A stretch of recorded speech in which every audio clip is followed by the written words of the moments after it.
la chaîne qui vous édifie. Sur deux personnes, voilà, il y a un projecteur, la moni bango parta awa.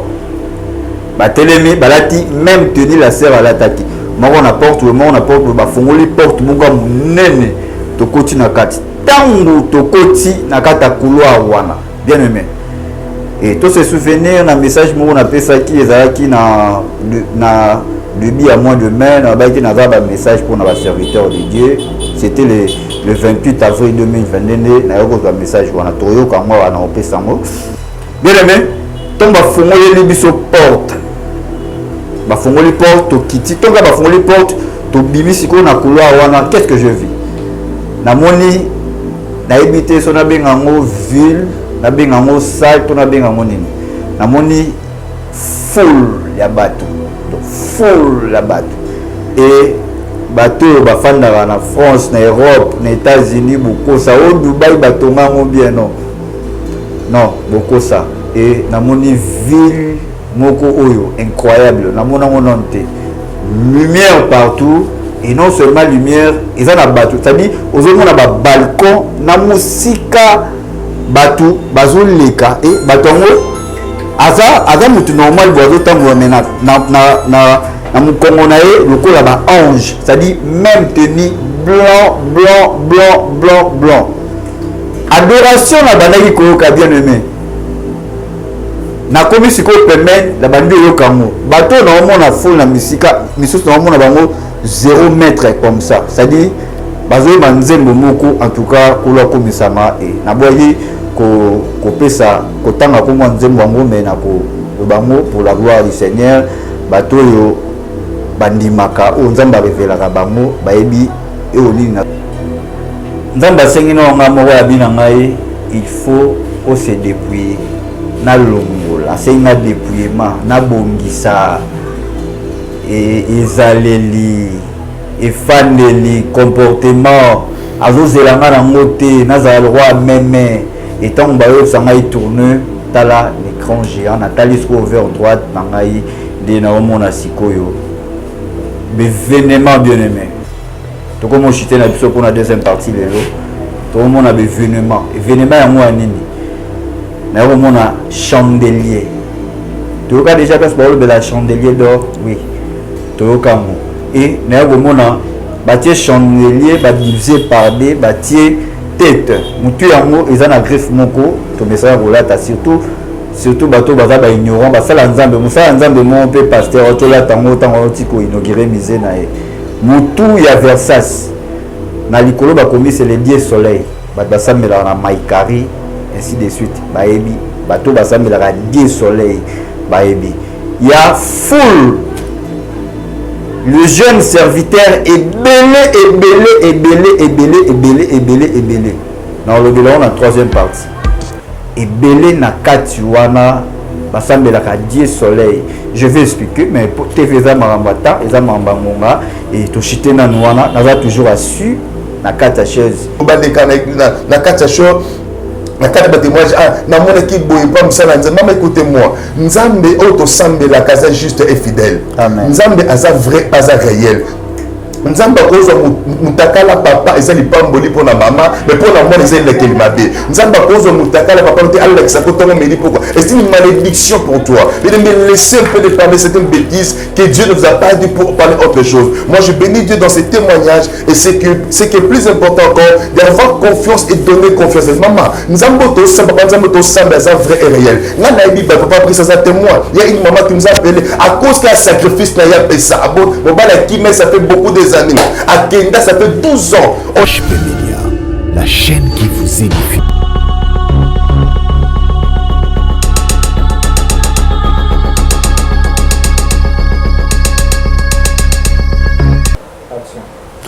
Voilà, shalom peuple de Dieu et mbote nabana nzambe nyonso oyo bozuli bakora na biso en tout cas tu es lisusu et pour la deuxième partie na biso ya témoignage et une fois encore on a messana kolobaka kolala kolamuka kolala ils ont habitude mais kolamuka ils ont habitude ceux qui olali olamuki il faut remercier le Seigneur et la raison où David Azolo balobi il renouvelle sa bonté chaque jour.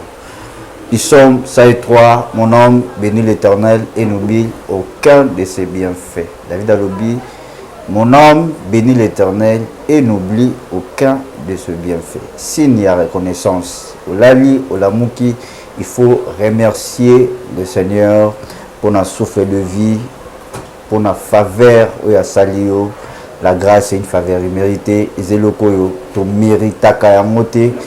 Kasina kibonzambe naye, le kola David Alobi. Il est le Dieu de la miséricordieux et compatissant. Donc, na compassion naye, asali ke nganayo to vivre. Et voilà pourquoi il faut qu'on manifeste peu signe reconnaissance pour le bas Seigneur. Merci pour ta grâce, merci pour ta bonté, merci parce que au compté ngai du sous parmi ba vivant, pas baptiser na bato, ba lekana na pongi ya kufi. Moment où tozanga na yo, ozota la biso na émission, au pesi biso ta na yo za scotché branché. Laisse-moi te dire que vous allez décider pourquoi. Talo tozo solo là, tozo landa, tozo ta l'émission boye. Ezaki na bato mususu balamukaki 5h du matin, abimi akeboma akeiba. Les ana mutu mususu balamukaki 5h du matin, akei à côté église à Sambeli. Maintenant ngonga oyo tozo solo la boye. Na mutu abomaki. Na mutu asala mama malamu, na mutu asala mama mabe, nzamba tiki biso to vivre biso nyonso. Pourquoi? Parce que il est riche à bonté. C'est-à-dire, aibi ko tike la bato mabe temps va changer. Na bola munaye asali ke to koma biso nyonso ngonga moko. Parce que akokai pe ko komisa mutu oyo akenai ko bomana tongo asali bola monte abomi. Na tike li temps vivre. Cela veut dire il faut tous à la peine à sens moko ya ko reconnaître que il est bon. Et Yamboto banda témoignage na biso le tozo partager deuxième partie.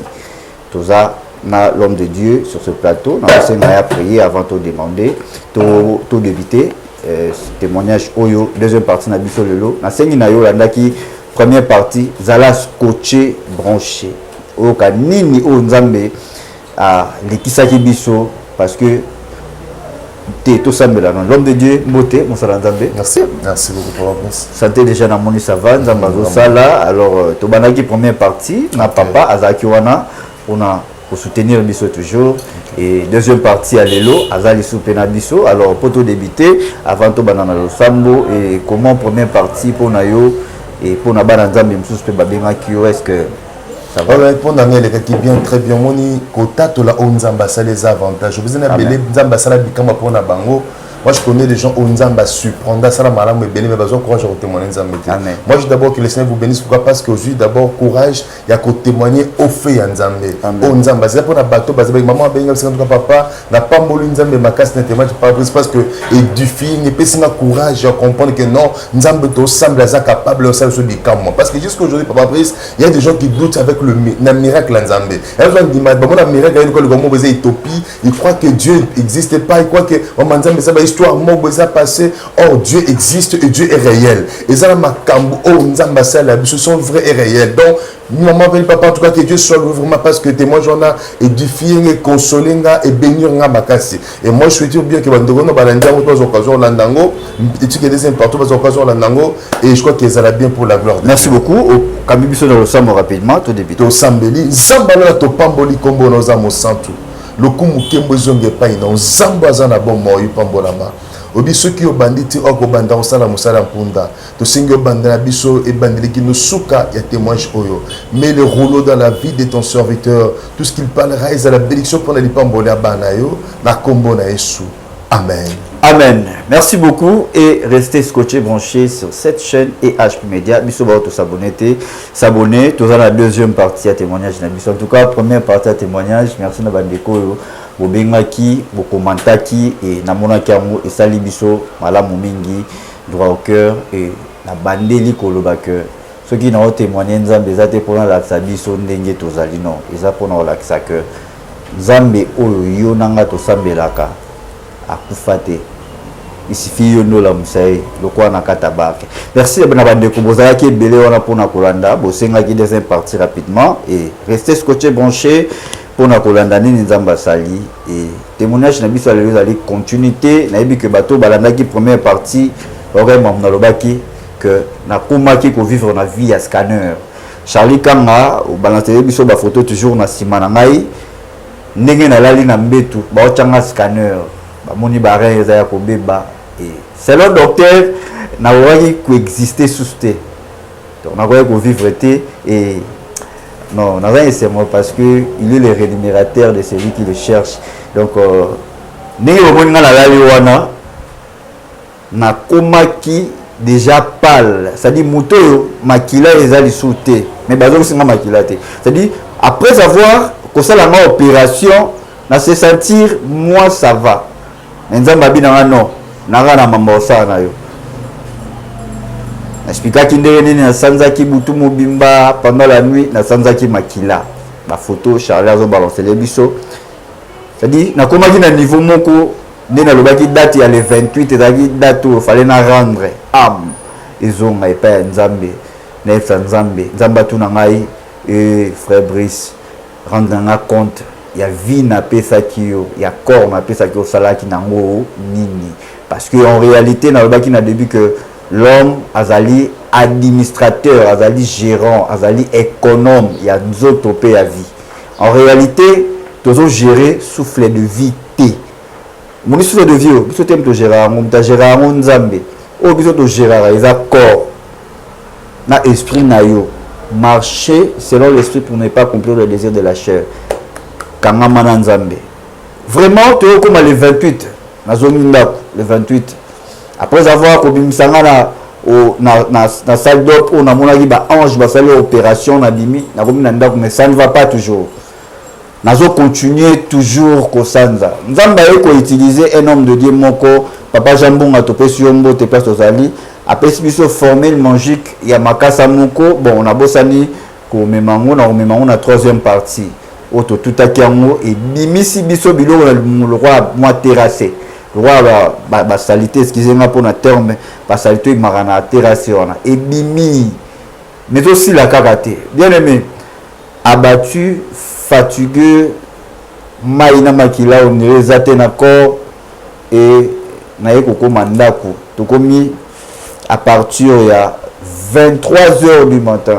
Bien aimé, pongi siko e wozwangai. Deuxième partie à témoignage on a dit que comme ça bande ko parce que ngamo opé et comme ça ngama makasi donc na kamwaki makasi ya makasi na kamwi vraiment makasi na moni marambo banana botama na vie na ngana tikala au monate to comme partir à 23h du matin na ko za pongi na lali tant na lali qu'est-ce qui s'est passé la nanga très bien aimé yo moto sambela nzambe na conseiller yo sambela nzambe na ndenga solo ko mimonisa yo moto kenda ka église chaque tongo sala makambo malamu pour l'intérêt ya nzambe sala yango okozala dessus te bien aimé dans le Seigneur to ye kokoma na 23h le 28 avril 2022 jour ngana bane ko penser fallait na rendre âme et kende na ebike ngana okufa. C'était le 28 avril, na 23h bien aimé, landangai. Na komi wana, na lali, na katanda kuna lali, abattu, na sandi. Charlie était là, ebi marambo, bande ko se passe na bande ko musuba zaki pembe na ngai. Na bande ko reconnaître ko lisu batute, koloba bien te. Tension na ngai, tellement bazaki soki atali ngai, aningisi mutu, abangi, et comment batanga attention. Bien aimé, attention, on a 24. Tension matin à 24. Imaginez-vous, ça la AVC na 18. So tension comme il matin comme na 18, faut ça AVC. Mais là tension comme il a 24. Ça dit son tata na monnaie le nez désespéré. Tension et mati. Donc on a dit que nazo rendre âme. Il est l'onde na kufa. Tension comme il a 24. Tension comme il a 24, il fallait pas n'exister. R1 bataille attention. Nous avons na 23h ba la musingai ba chengai tension ba musingai ozo raisonner na faire ozo kani nazoka ku mambolo bati. Bien aimé dans le Seigneur. Docteur atalinga abinanga non. soki bokosambela fo osambela ya solo nzambe azali. Bien aimé, 24 tension kobanga elongi ya bato. Et je me souviens encore prophète Richard ya otala ngai namoni ye différent parmi bato nyonso baye kotala ngai. Bato bazalaki na bandeko na soki atali ngai omoni mtoni sa mtu amoni kange frère oyo aokufa obika suti bilongi ya bato ekomi mawa. Mais quand le prophète venu aye atalinga seki to bondeli yake namoni moi joie moko j'ai senti na bino. Bien aimé, omoni nzambe a visité la batu na ba façon embelé, c'était la visitation divine. Nzamba pambola eta sazali na komi na 23h. Bien aimé na lali. Tant na lali, qu'est-ce qui se passait? Au milieu de la nuit na lali na komi komona naibris nazo tambola place na tambola yali couloir. Bien aimé, couloir ngo batayango très très très bien, ils ont ba carreau moko en couleur ba vert ba rouge ba bleu, ils ont ba lumière moko impossible. Maintenant se retrouver na mona kata couloir wana na banjo kende nazo avancer na kata couloir wana. Oh na komi mo liboso na moni la sœur moko moni ba maser nde balataka yesko alataki teni wana bon na signe ya humilité a vu nzamba la robe ma ya mulai ya pembe alati yango très bien a vu foulard mususu abakisi yango na mutu sœur yango alaki mulai te na yebi ete banda na botama na tikola okutana na ete. Bien aimé aye akomi logo la 12 mètres na nga zo benga nga ngai avancer les 28 au milieu de la nuit. La bandi ko avancer na couloir wana et tant on tango wana komi ko poussa na pembe na ye la bandi ko se sentir nzembo moko ya adoration. Nzembo moko adoration toyoka wango na oloba. Nzembo moko adoration et bandi obeta. Et so beta sko lokola ezana musika na bandi ko na matoi. Nazo kango male na komi pembe na ye azui loboko na ye asimbinga awa. Efinga na loboko na nga droite asimbinga efinga avancer toujours to kei. To bandi ko kei na ye. To bandi kei na ye. Couloir, donc il y a une porte, tout le monde est sous deux personnes. Deux personnes, voilà, mais le même projecteur, la monnaie, moi, par awa. Bah, télémi, bah, lati, même tenir la serre à l'attaquer. Moi, on apporte, le monde apporte, bah, fongoli porte, mon gars, nene, to koti na kati. Tango, to koti na kata couloir, wana. Bien aimé.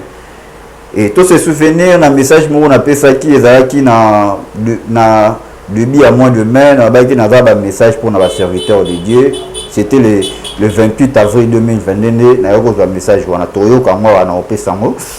Bien aimé, quand on a fait les portes, on a fait les portes, on a fait les portes, on a fait les couloir, qu'est-ce que je vis? Na moni, na habité son abengango ville, na bengango salle, on a bengango nini. Na moni full ya bateau. Donc full la bateau et bateau bafanda na France na Europe na États-Unis beaucoup ça au Dubaï bateau ngango bien non beaucoup ça et na moni ville moko oyo incroyable na mona mononté lumière partout et non seulement lumière ils ont na bateau c'est-à-dire ozomona ba balcon na musika bateau bazoleka et batongo aza mutu normal bozo tambo mena na mukongo na ye lokola ba ange, c'est-à-dire même tenue blanc. Adoration na bandaki koyoka bien aimé.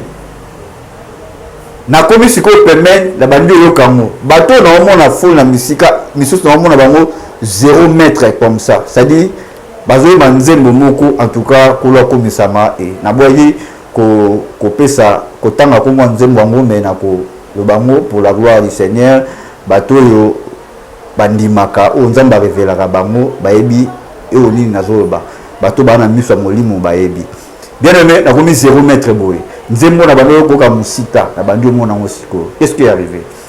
La sœur azaki pembe nanga nazaka na ye abandi ko se présenter efingai c'est moi la sœur Marthe. Comme on a sœur Marthe. Na baluki Nathalie na banyo kasko nzembo oto kaka mukili biso to ka moti de l'eau. C'était la chanson chantée par Gaël Musique Buvi Namour. Nazoka c'était naba ange naba homme basangani liboke moko basali milongo tala milongo ebele bazo adoré basali donc full ngana mona mutu bazo adoré te mena monika ba choral ça dit bango nyonso balati abima moko bazemba tous les anges se mettent avec les hommes pour célébrer ta gloire. Bien aimé, oh bah il dit chanson na gaé et mbama déjà kala na bané oh eti koleka et na kati ndoto na sentir joie moko impossible. Donc naza na kata songe ya vision ya révélation nanga elle a se présenter bon c'est moi la sœur Marthe. Na participe pas na kata chanson oyo atiki ngai 2 mètres à côté na foule ya chorale wana yeba bando yemba et ngai na telemi ya kotelema na croiser maboko na banjo tala ndenge bazo yemba. Bien aimé dans le Seigneur, je te dis des choses où ils sont vraies et référence au tofana na ngole lezali Jean chapitre 9 premier verset tinassé. Je vais expliquer mais tous voyons déjà. Je vais expliquer. Bien aimé, tant que vous m'avez dit que ange, tous les anges se mettent avec les hommes pour célébrer ta gloire. Na pe na banzo yemba. Ton na banzo yemba chanson na la sœur azongi akomi pembe na ngai. Na banzo se ngai na ebisie maman, mais manga pe na pusana na kende koyemba. Esinga non.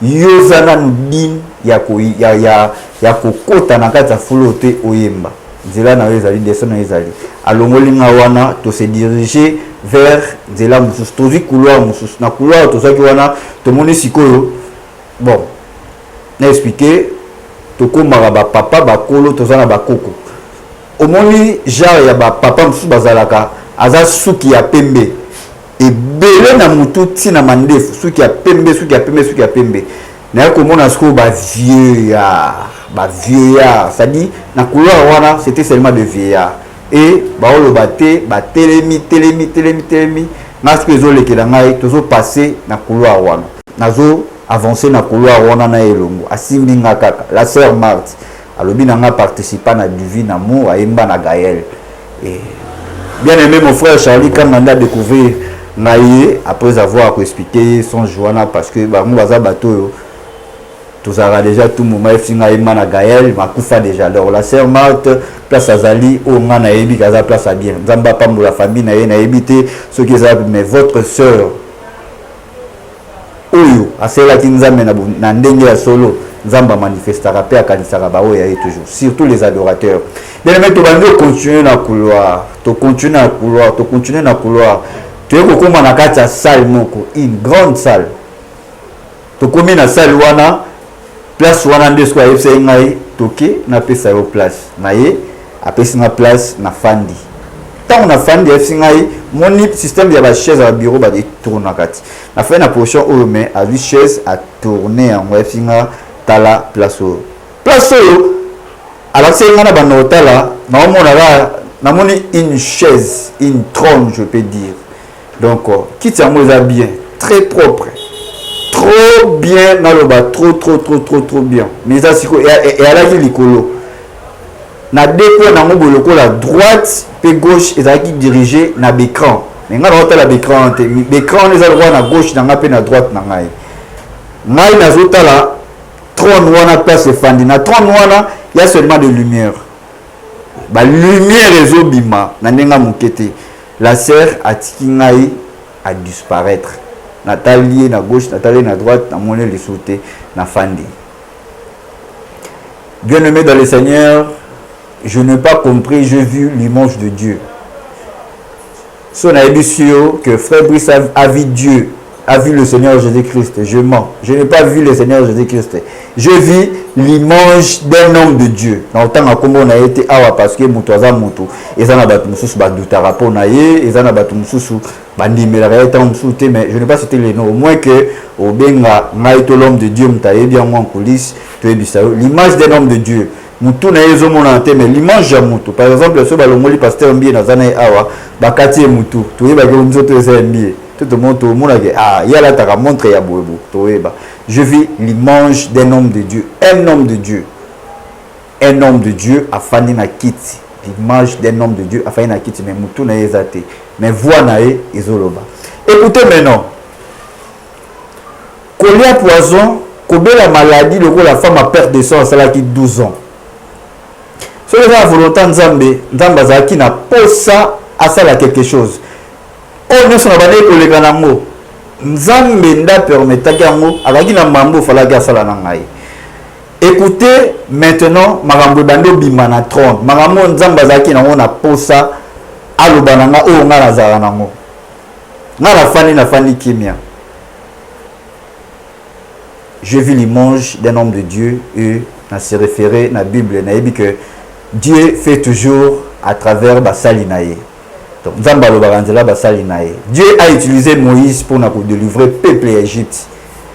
Et Bible Talissibiso na Jean 11 que Lazare, tant au Christ Lazare sort, Lazare a bimi. Pour quand on a essayé de délivrance, pas délier, a essayé de disciples, déliez-le et laissez-le aller. Les Chroniques, chapitre 20, verset 20, la Bible dit: confiez-vous à l'Éternel, vous serez affermis, mais à mes serviteurs, vous réussirez. C'est-à-dire, si tu es un père spirituel, si tu es un pasteur, si tu as un papa de la foi, le roi apôtre Paul Azoloba, bien aimé, l'ingayemi ne peut faire confiance parce que grâce na yé, n'oubliez pas, même dans la spiritualité, il y a l'ordre et les structures. Papa moli mon nom azamabe a osala ekobo masumu nzambe a révélé yote au pengwa kundimana yo na ye kokanete. Bien aimé, l'inférieur a été toujours béni par les supérieurs. Ah, n'arrête ça que le bas même place aux alliés. Bien aimé, na famille na kati ya kit ya place ba pesa ngai na ota la trône. Lorsque na ota la trône voix et bandi koloba, bandi koloba na ngai Brice. Tu sais pourquoi on veut vivre dans la condition où on a la caca. Dépouillement. Oh, nous avons dépouillement. C'est dépouillé. Toi, tu penses que nous dans l'église, au côté de l'église, au front, aux PC, aux chaises, au kabeli pasteur, $100, $50, $20, $30.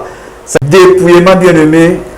Biso bato toke na l'église au offrande au somi chaise au $100 $20 $10 au pesi mosala nzambe et toi tu penses que ça suffit? Non. Et pas nzambe za bilo wana mukie o azo penser à sala na basali na ye o wana kuto komi non ko komate nzambe azo sanga bina ngai. Tu vois quand tu mets l'offrande tant ozo pesa zo ke l'église OK église o latina bien makasi c'est bien o la sabatu que je suis en bonne santé ta nzambe o sala. Là, c'est pour les chrétiens. Mais Batumoussou, soit chrétien, à la bien à quelle église.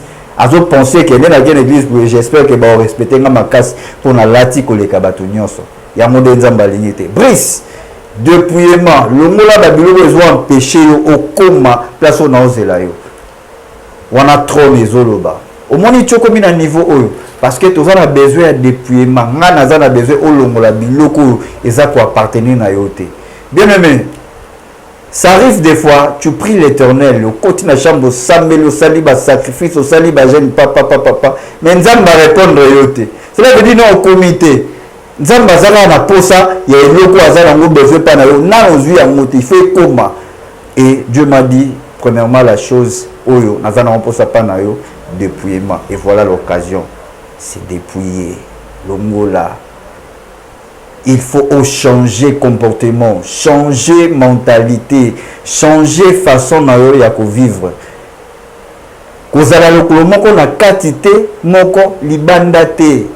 Ça c'est le trône. Bien aimé, de deux, lorsque garçon sympa, beaucoup mara Brice, garçon sympa. C'est bien. Mais lorsque la simplicité est commis Kolobama trop et commis vantard. Or, vantard, c'est de l'orgueil. Dépouillement. Il faut se dépouiller.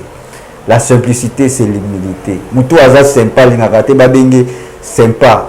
Te, ngazara sympa, ngazara simple. Non, c'est de l'orgueil spirituel. Dépouiller, c'est dépouiller. Il faut l'ongola. Nzamba senga dépouillement. Asuni nga kozala humble. Abandi kotali sangai, abina ngai. Tout ce qui est yangaïté, ils ont pour appartenir à Dieu. Yo qui est dans l'église, mais au Kosaka. La Bible dit Christ a dit, vous avez peur le diable parce que vous avez qui ça manque à la désir naïe. Car dès le début, vous avez peur de mensonge, bien aimé. Yo mutozo kosa, mais ça n'a pas kosa bananzambe. Ou les qui na télévision, aux autres, ba maramaki to ko bananzambe bazoko, mais en soi en quatre, au ça y la moté. Bien aimé, tolongola la biloko eza ya moté. Bien aimé, trône bandi kolobe, bandi kotali sanga makambo, il faut na longola.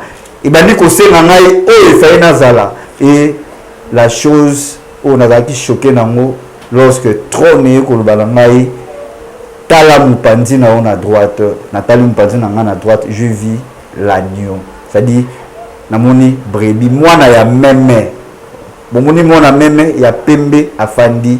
Et trône epsingai omoni douceur o bazana ngo posa zala yango wana bien aimé et naza mutu moko en réalité bato bazana nanga ba ebike na sika moi trop je dis un grand merci na bana nzambe nyonso parce que tozana jara bato mususu ofandi ozana ye pendant bambula na bambula ofanda na ye oyebi mabe na ye mais kaka même ko supporter et ngana pesi merci na bande ko nyonso ba supportanga pendant bata embele même des hommes de Dieu et combien de fois dans ana ba mona ba caractère moko impossible et nzamba lingi to meka un peu ko reflecter image na ye alingi to meka ko reflecter image na ye lorsque ba benga biso ba chrétien zali muto azo mekola Jésus Christ azalaki ndenge nene bien aimé.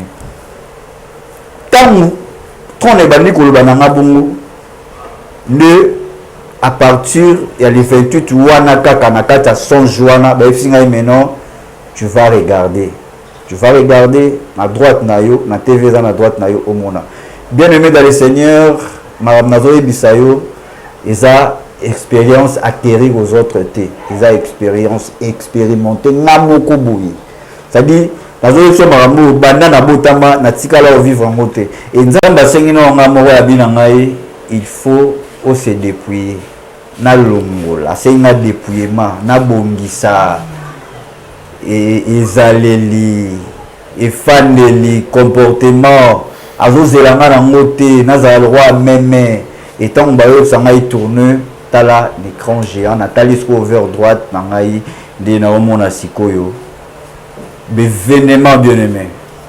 Tout comme on chutait pour la deuxième partie de l'eau, tout le monde a bévénement. Événement à moi nini. Mais au monde a chandelier. Tout cas déjà parce que la chandelier d'or, oui. Tout cas et mais au monde a bâti chandelier, divisé par des bâti tête. Mutu yango ils en a greffe moko, tout message relate surtout bateau bazaba ignorant basala nzambe musala nzambe mon pe pasteur otela tango tiko inaugurer misé na e mutu ya Versace na likolo ba komi c'est le dieu soleil basambela na maikari ainsi de suite baebi bateau basambela ka dieu soleil baebi ya full le jeune serviteur est belé na le bilan na troisième partie et belé na kati wana basambela ka dieu soleil je vais expliquer mais pour TV za marambata eza mambangonga et to chite na wana naza toujours assu na kata chaise tamba talisi ngai oyanga abandi otalisa nga siko ba serviteur de Dieu donc restez scotché branché yom tolandi deuxième partie na biso en tout cas maramo nzamba saleli ngai et yango wana vraiment et troisième partie na biso to rolandango zalaka scotché branché Kalaming ta tozongo roi nazana l'homme de Dieu a appelé un message à repesa tozongeli l'homme de Dieu et aza toujours nangai azalaka toujours nangai azalaki na debi ti tozalana toujours En tout cas, Nzambe ya meka ko pambola biso vraiment, ko la pambola ope papa. Merci beaucoup. Aux autres ka biso te, aux autres toujours ensemble na biso, Nzambe ya pambola yo et puis na ebelo mongo ne na cholo ba la spiritualité, c'est l'ordre et les structures. Bien aimé, un père à sa père. Faut faire beaucoup attention. Yo moi na homme to mesana ko bima lo wa na fenêtre ba même si c'est il faut faire beaucoup attention. Un homme de Dieu sans papa. Keba, l'homme de Dieu. Témoignage dans la deuxième partie et surtout vraiment Nzamba pambola somakasi. Moi je veux te que peut-être aujourd'hui j'ai courage à copier ça message il y a un Nzamba tel super kondi mango problème zani ko bibi na kata Matthieu 24 verset 1 Matthieu 7 verset 24 et reste celui qui attend ses paroles et le met en pratique. Amen. Il est semblable à un homme sage qui a bâti sa maison sur les rocs. Le vent viendra, cette maison ne tombera jamais. Mais quand tu as un message là, c'est important. Même quand on parle d'Abisso, ils doivent comprendre une chose qu'ils ont belé penza ba pixement bleu comme sous. Monsieur ba pixement et là tel monsieur pixement ba belé la vie, mais ba tête jusqu'à aujourd'hui ba ça mais tout ma casse sur yoka onzamba lobité papa. Quand ça onzamba lobité na vie et menaka shit pe menaka échec dans mon bête la vie. Mais nzamba lobé ba makamba désobéissa et besoin vivre ba échec. Moi je me souviens encore, je crois que vous êtes témoin, il y a une sœur là qui chante dans notre qui part dans l'église d'Abisco, non pas l'église d'Abisco, on appelle ça professeur Binzam, attention, mobile ozana, mobile ozo linga linga yo azama b. Un jour au memelo mabena moni sa attention linga sur le piège. Et la sœur avait accepté. Obéissance à la parole, c'est plus important. Moi, je connais une soeur que j'avais donné la prophétie. J'ai témoin quelque part. La petite sœur professionnelle, tu chantes très bien. Mais quand c'est ça, attention, parce que moi, je préparer le monde des ténèbres. Mon bal, il n'y a pas détruit ministère, pas détruit Finayo. Bon. Quand sert à lingis, mon frère, on lit à zone makolo, on zambalobaki, on zambalobaki, la sœur a désobéi. À ling mobala et bakité. Et c'est arrivé que mobala linga moutakufa. Aujourd'hui, c'est la belle liboma. Pourquoi? Parce que elle n'avait pas écouté ce que Dieu avait parlé. Donc moi je bénéficie parce que quand tu demandes que j'ai écouté et je me décide, j'abandonne, c'est très important. Je demande à tous les enfants de les chrétiens qui sont de nous suivre. Nous sommes à l'obélo, l'ikamo, la prophétie, à vision, à ndoto, à pétition, l'ikamobo, aux autres qu'on est à Gossala, à pétition, mon balimoko, à pétition, l'ikamobo, au tisiko, à pétition, ma sang, à pétition, kindumba, à pétition, ma bé, au salakati, l'élo, tu ne parviens pas à laisser, tu n'as pas la force de prendre une décision. Bien aimé, ce sont des choses, les témoignages pareils, des importants pour Nabiso. Et on a sepelé, n'a pas pris ça, dans la vie que l'obéissance aux hommes de Dieu. Et quand on donne à Dieu, c'est quelque chose qui est plus important. Tout ça là que l'eau comme on autopé sans mais et ça va mettre par rapport aux Nzamba kana copé. Je vais écouter moi. La Bible n'a qu'à livre Actes des Apôtres chapitre 10 verset 1er. Au moins besoin parler de cette histoire à Corneille. Corneille lui a copé sans mais continuellement. Ça veut dire c'est pas qu'il a payé les lois, payé non, il donnait à Dieu continuellement chaque jour, chaque jour, tout moment qui s'est présenté pour donner à Dieu, il donnait. Il ne murmurait pas et c'était sa vie. Alors il donnait à Dieu. Un bon matin, le bin à 9h, vers 9h, un ange a apparu à Corneille pour demander à Corneille que, offrande na yo, ma prière na yo, et mati pas na nzambe. Ma prière au sala pas na nzambe, nzamba bossa na ngote. Ma sacrifice au sala pas na nzambe. Aujourd'hui, Dieu nous a révélé à travers son serviteur, le frère Brice, que non, bah, au sala pas na nzambe, et ça très important. Et puis, laissez bien aimé dans la vie, au sala nzambe, comme eux, tu témoignes ça, tu commences à parler, n'a pas ça, n'a pas, bon, paix, on nzamba péché, bon, vie, on nzamba péché, non, de la césarienne, mais au bout de ça, c'est parce que nous avons protégé.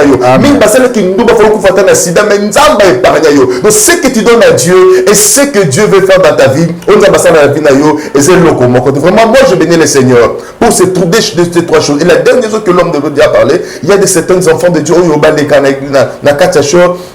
Na kata témoignage na mona ki boye pas msala nzambe écoutez-moi nzambe auto sambe la casa juste et fidèle. Nzambe aza vrai pas réel. Nzamba koza mutakala papa ezali pamboli pona mama mais pona mwana ezali lekeli mabe. Nzamba koza mutakala papa te Alexa kotongo meli pourquoi? C'est une malédiction pour toi. Mais laissez un peu de parler certaines bêtises que Dieu ne vous a pas dit pour parler autre chose. Moi je bénis Dieu dans ces témoignages et c'est que plus important encore d'avoir confiance et donner confiance. Maman, Nzamba to ça papa Nzamba to ça mais ça vrai et réel. Ngana Bible papa pris ça témoin. Il y a une maman qui nous a appelé à cause qu'un sacrifice n'a pas ça. Bon bala qui mais ça fait beaucoup de des années.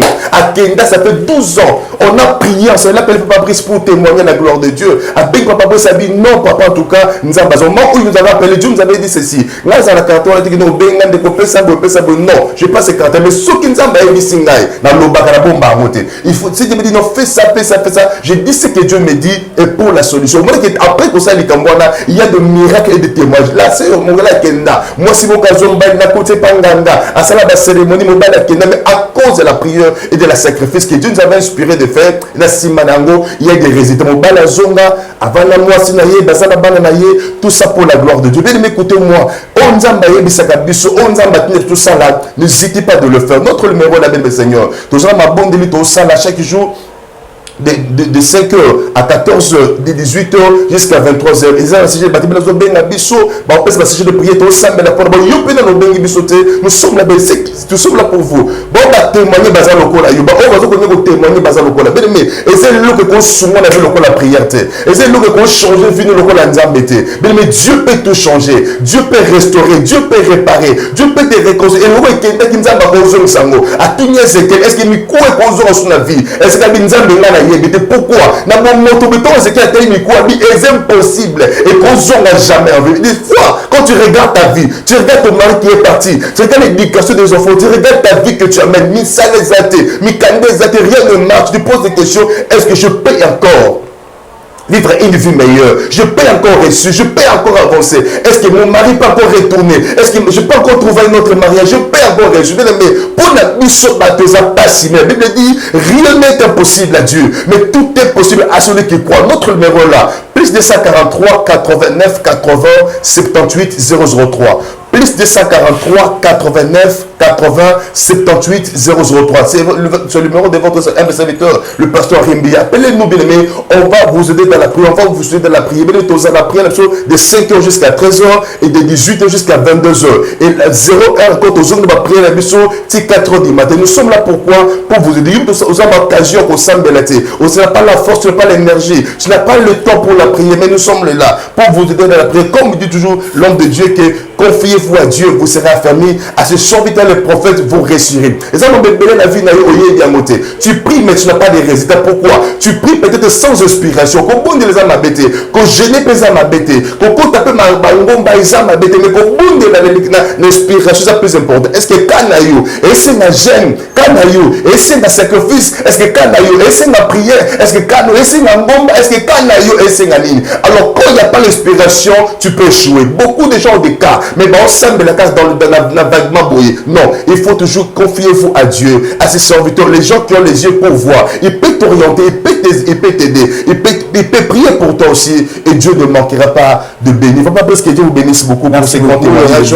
Vous aussi. Je crois que dans la prochaine occasion, nous serons là pour partager encore la troisième partie pour la gloire de Dieu. Amen. Et Dieu ne manquera pas de bénir son peuple. Moi, je t'encourage et que le Seigneur vous bénisse encore, vous inspire encore. Déterminons-nous et soyez modèles, soyez comme notre frère Christ. Il a témoigné la grandeur de son Dieu. Tout ça, moi, je connais les gens, on dit ma vie, c'est la sida, mais tu n'as pas le courage de témoigner. Non, il faut témoigner la gloire. Notre numéro est là, Bengabiso, ton soutenir ma prière. Au sein de la nouvelle, mais nous sommes capables de faire la vie. Voilà, c'est un peu ça. Nous avons témoigné, nous avons basé belé. Nous avons témoigné, nous avons basé belé. Dans notre programme là-dedans, de 5h à 13h, tout ça la prière. Et à partir de 18h, tu vas 22h, tout ça la prière. À partir de 0h, tu vas tout ça la prière. À tout moment que vous avez sur le monde, peut-être tout ça la prière. Rappelez, bisous, bisous, rappelez, tout le bon de l'ensemble. On va témoigner la gloire de Dieu. Vraiment, Papa Brice, nous avons pas besoin de la tâche. Quand on a témoigné, il y a des choses que Dieu ne peut pas briser. Mais pas pour témoigner, c'est des choses, il faut témoigner pour permettre que témoigner tel mais papa Mogazana Mukanda Mukanda, papa Mogazana problème où il y a mouté ma cœur.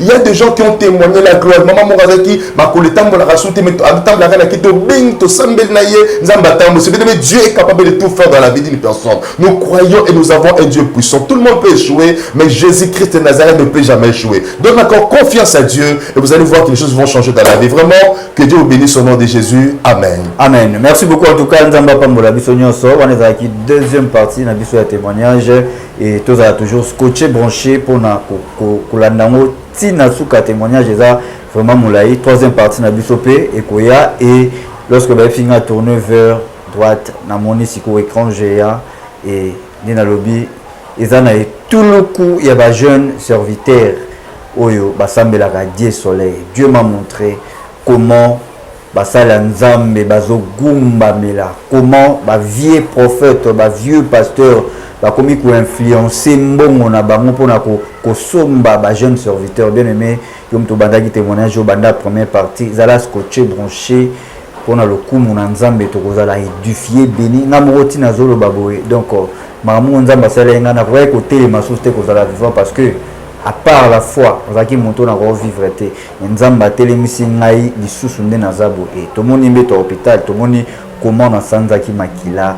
Et je fais 2 mois, depuis le 27 avril, tina mois de juin, Nzamba Télémissina. Et témoignage des Amoulaï, et tout ce qui wana, troisième partie, on continue. Vraiment, on a saigné na yo, on a toujours scotché branché. Merci à l'homme de Dieu. Merci beaucoup. Nous avons confiance à papa, ma casse parce que tu es bien. Donc voilà, en tout cas, l'homme de Dieu est là. Vous avez un problème à prière, vous avez besoin de maladie, vous avez dérangé. Et laisse-moi te dire une chose la femme qui a perte de sang. Nana le barasso a salaki 12 ans na malade nae ezalaki c'est parce que Bible le bagité kazaki na chemin Christ azalaki mais un jour lorsque il ko sutuka ke chemin nzali za nzela balabala onde yeso otambola aoleka a posé question même si c'est Jésus-Christ de Nazareth à se retrouver bien aimé fanda ma chemin yeso azali mama malamu ekomela yo. Nous sommes arrivés à la fin de cette émission et je dis un grand merci à vous tous de nous avoir suivis partout où vous êtes. Kola Pambola Bisso, en tout cas, il soit banné na Bisso Lokola Alpha, Asusa Bisso Lokola Omega, papa, au tiré na lo sambo. Merci to sambeli, ne propose malade profiter fonga maboko no to sambelo za ba problème de tungisayo, ndima na motema kenzamba capable. Nzamba puissance ya force, nzamba miracle père de délivrance. To sambeli pona bana, comment mieto ba cheke liki pa na yo, baksa masoni, ezala mama na mboka zobela azamba ya mutu ya motema azamba problème akole simbate mozo luka salamu sala ezate moko azala ba document Seigneur na sambeli nzamba bible lobaki na ngana salianso échec ezate na sambeli na kombo yesu lobiko ekota na vie abana na yo na kombo na yesu pesa kimena moto surtout au nom de Jésus prière tous à de 13h de matin jusqu'à 13h aux alentours de 18h à 22h ba ko benga nzambe ba bika loboko pe grâce na yo na kombo na yesu pambola cheno EHP Media Bibiso basanza menyos papa prise pambola bango na kombo na Yesu Christ sambeli bongo amen amen merci beaucoup bye bye à la prochaine EHP Media la chaîne qui vous édifie.